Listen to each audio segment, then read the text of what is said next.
Hombres y mujeres del mundo, en principio ha cesado la guerra entre Irán e Israel.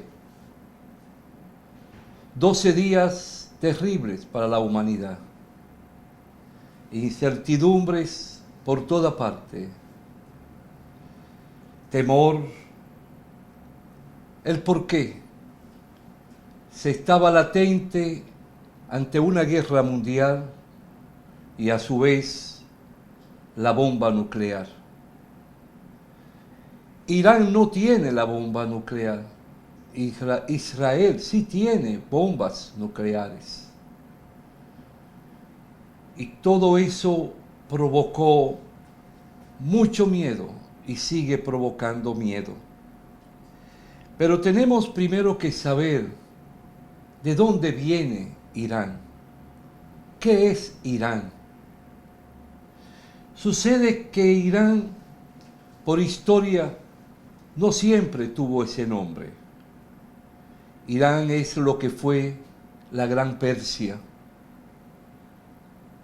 con una historia de independencia, de luchas interminables, y con un concepto de lo que es la autodeterminación como pueblo, como nación, y después hasta hoy como Estado. El imperio persa se originó en la región suroeste de Asia, por donde está China, que es hoy la actual Irán. Su historia comienza con las antiguas tribus indoeuropeas que emigraron a la meseta iraní hacia el segundo milenio antes de Cristo. Entre estas tribus se encontraban los medos y los persas, quienes establecieron reinos independientes.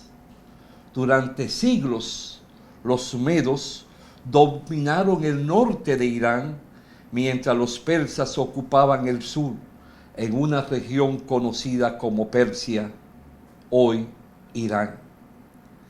Quiero que sepan que hacia el año 550 a.C. surgió en Persia un gran general, un gran combatiente, un gran ideólogo de las luchas y conquistas militares, conocido con el nombre de Ciro el Grande, líder de los persas.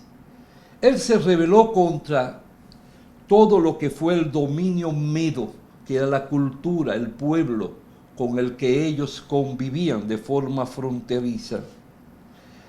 Ellos unificaron a los medos con los persas y de ahí surgió una gran nación. Ciro no solo fue un conquistador, sino también un administrador visionario. Su política de respeto hacia las religiones y costumbres de los pueblos conquistados le ganó una reputación de tolerancia sin precedentes en toda la historia de la humanidad. Ciro tuvo una política tan extraordinaria y profunda, basada en el humanismo, que hoy hay países que han puesto en práctica, que dio lugar que a todos aquellos que conquistaba, sin importar su relación, religión o pensamiento político, le daba toda su libertad. Y observen bien, Ciro tuvo en sus manos y en su poder la conquista de lo que eran los judíos, y él los liberó y lo mandó a su propio pueblo. Él le provocó su libertad y su amplio ámbito en el accionar de su vida. No los maltrató. Luego de la muerte de Ciro y el turbulento reinado de su hijo, que fue Cambises II, conocido como Darío I, asumió el trono. Pero es bueno destacar que Persia, en su tiempo y hasta hoy, desarrolló una gran cultura, donde la ciencia, donde la filosofía, la literatura, el arte, la poesía, nutrían toda la costumbre, el andar y el accionar del pueblo persa. Nosotros escuchamos hablar de Persia, pero con el tiempo vamos observando que el legado del imperio persa ha sido y es uno de los más influyentes de la antigüedad. Desde su organización política hasta su arte y religión, la civilización persa ha dejado una huella duradera. Y estamos hablando de miles de años antes de Cristo, antes de llegar Jesús a ser conocido y predicar en las tierras arábicas. Su modelo de gobierno basado en la división por satrapías, la tolerancia religiosa y la coexistencia de diversas culturas sirvió de ejemplo para imperios posteriores, lo que sirvió de ejemplo y guía, incluidos a Roma y el califato islámico. En el ámbito cultural, la arquitectura persa, con sus columnas monumentales, relieves detallados y palacios majestuosos, influyó profundamente en el arte islámico y en estilos arquitectónicos orientales. La poesía persa, como te he dicho, siglos más tarde alcanzaría un enorme renombre universal, con autores extraordinariamente famosos y que se conocen en el globo terráqueo por doquier. En tal sentido, hoy el antiguo imperio persa es un motivo de orgullo nacional para Irán y un objeto de estudio para académicos de todo el mundo. Su historia demuestra para el poder puede ir acompañado de sabiduría y que la diversidad en el pensamiento, en el accionar, cuando se respeta, fortalece a las civilizaciones de toda la historia de la humanidad. Con el tiempo, el Islam, una religión, se impuso como religión mayoritaria, desplazando progresivamente cualquier otra religión en Irán. La religión quedó incorporada en las entrañas mismas del pueblo persa. Aunque el dominio político era árabe, los persas conservaron siempre su lengua, su cultura literaria y filosófica, y contribuyeron enormemente al pensamiento islámico. Cuando el presidente Trump le pidió a Irán ahora que se rindiera, el ayatolá, que es el símbolo y la motivación espiritual de todo ese pueblo, le decía cómo pedirle a Irán que se rinda cuando su historia ha sido de independencia, de libertad y de autodeterminación como pueblo y como Estado. Irán jamás se ha rendido, jamás se ha postrado a nadie. Pero Irán fue dando pasos, y Persia fue dando pasos extraordinarios. Y sucede que con el andar del tiempo y llegando al siglo XX, nos encontramos que llegaron otras dinastías que le dieron fuerza y razón de ser al desarrollo integral de esa nación. Quiero que sepan que Irán pasó a llamarse así después de conocer toda la historia bajo el nombre de Persia, pero no ha renunciado a esa historia, no ha renunciado a esa filosofía. Ellos tuvieron, por ejemplo, como grandes emperadores, podríamos decir grandes gobernantes, a uno que se llamó Reza Shah Pahlaví, del año 1925 al 1945, y modernizó y occidentalizó a Irán, redujo el poder clerical, cambió el nombre oficial de Persia a Irán, y eso ocurrió para el año 1935. Ese estadista construyó carreteras, ferrocarriles, universidades y modernizó su ejército. Después tuvo a Reza Pahlaví desde 1941 a 1979. Pero en el 1979 llegó la gran revolución islámica, liderada por Ayatollah Ayatollah Khomeini y una coalición de clérigos izquierdistas y nacionalistas que empezaron a pensar y a practicar que Irán tenía que ser para los iraníes y que tenía que desarrollarse y que tenía que luchar por estar a la paz de las naciones civilizadas y grandes del mundo. Pero jamás Irán fue un pueblo terrorista como se ha querido vender ni decir, sino que sus acciones y hechos han estado solo apegados a defender su autodeterminación, a buscar su progreso y su razón de ser. No es un país desarrollado, no es un país que ha amasado fortuna, ni es inmensamente rico, pero sí ha dado lugar a su autodefensa. Quiero que sepan que para el 1980, 1988, vivió 9 o 10 años de una guerra cruel que duró tantos años por una invasión que hizo Irak a ese pueblo. Vieron morir más de 1 millón de hombres y mujeres de Irán y de Irak. No obstante, ellos salieron fortalecidos y siempre comprendiendo que tenían que seguir hacia adelante.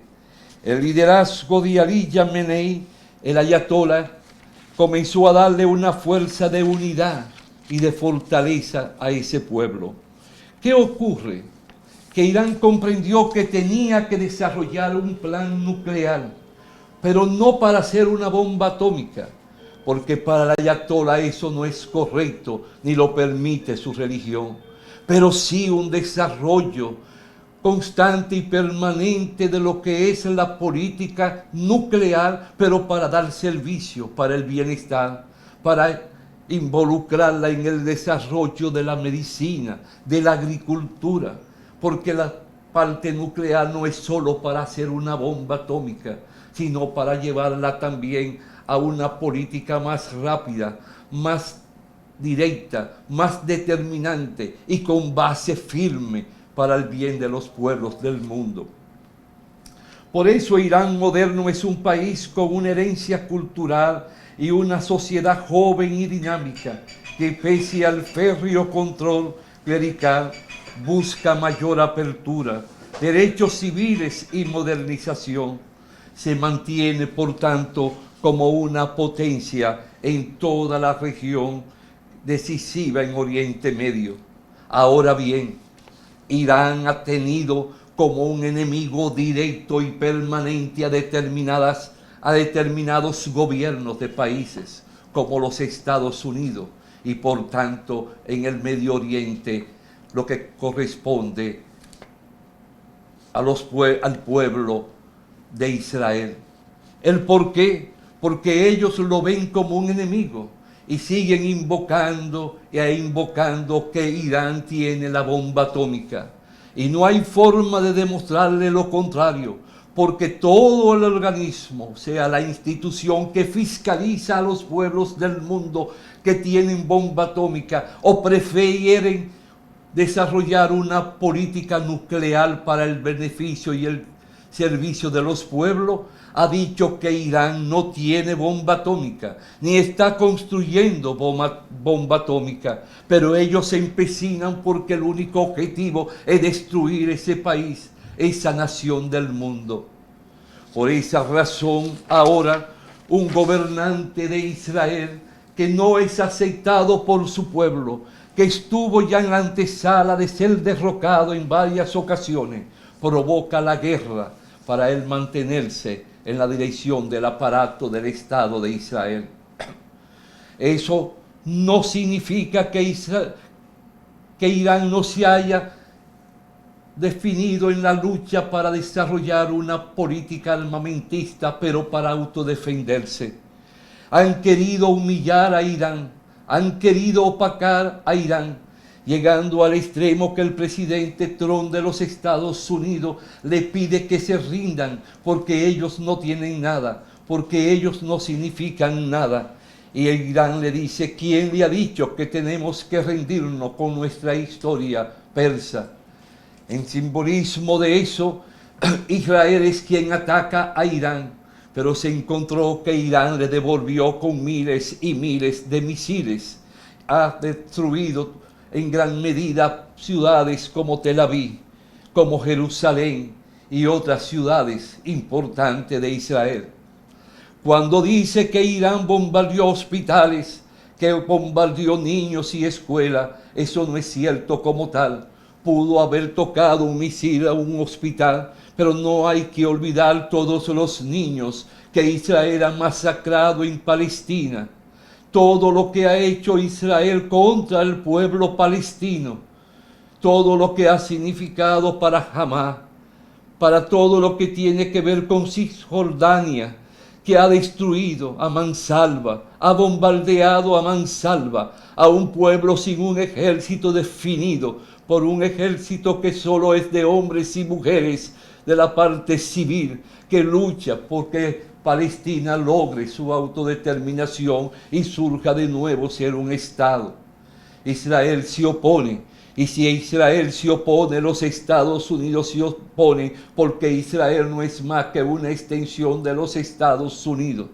Pero ahora se encontró con una situación que ellos no comprendieron, ni conocían, ni sabían a cabalidad, que Irán se estaba preparando y estaba preparada.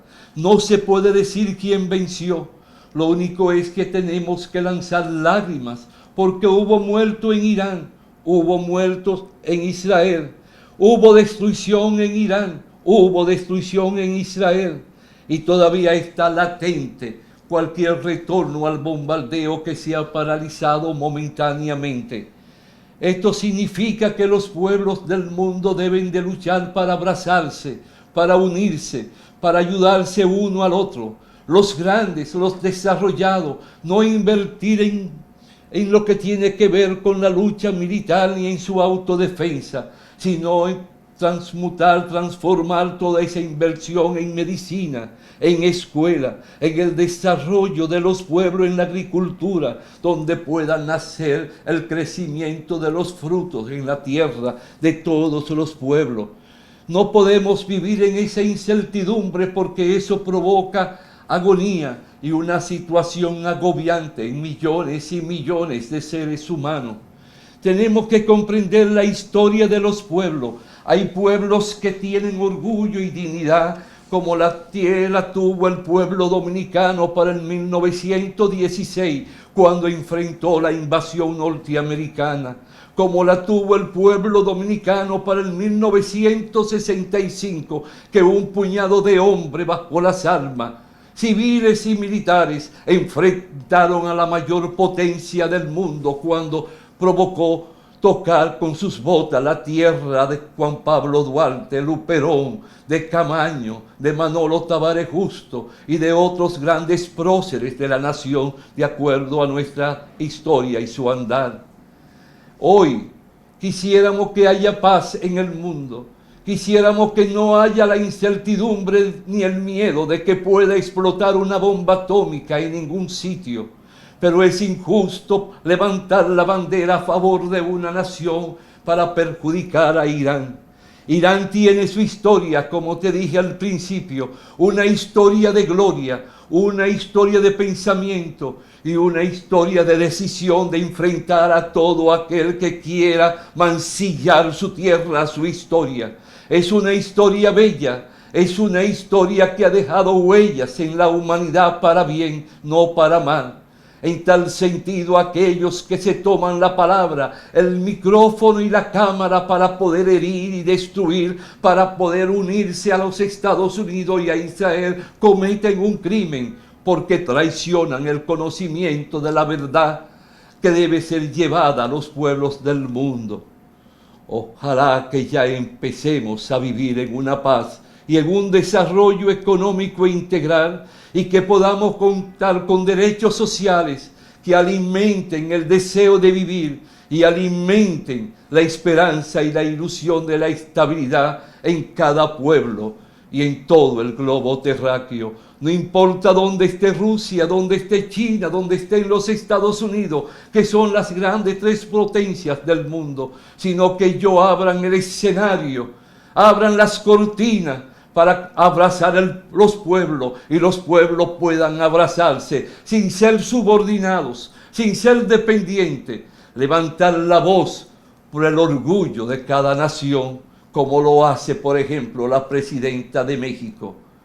Gloria a los pueblos del mundo, honor a los seres humanos, bienestar para toda la humanidad. Hasta la próxima, si Dios quiere, hombres y mujeres del mundo.